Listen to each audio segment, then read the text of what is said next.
want to remind each of you and remind myself that we all have imposter syndrome. Imposter syndrome meaning we look around and everybody looks like they're doing better than I am.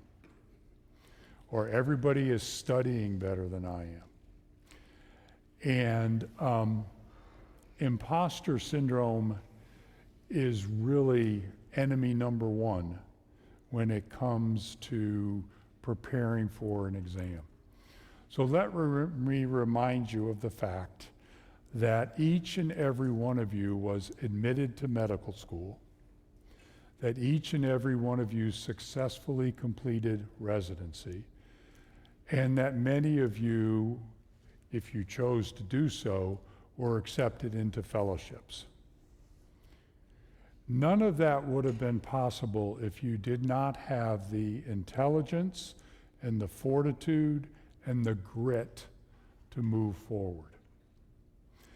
And when those doubts pop up, and they will, remind yourself of what you have been able to accomplish through your grit and through the support of those who love you, through the support of what is important to you, and lean on those sources over the next couple of months.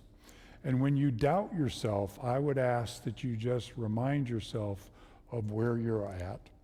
Remind yourself that you're going to get some questions wrong on the exam. I know of no one who has ever gotten all the questions right. And you need to pass. And no one's going to know what your score was. You're just going to know you passed.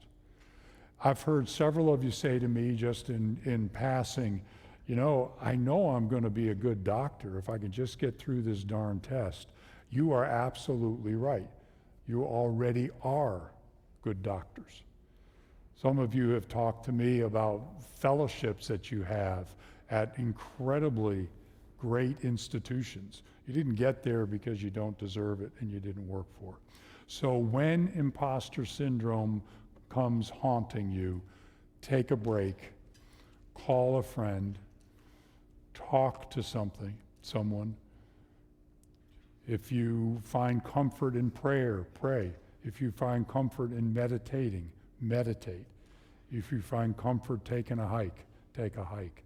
And preach to yourself that imposter syndrome is not going to beat you and you are not going to be defined by a test.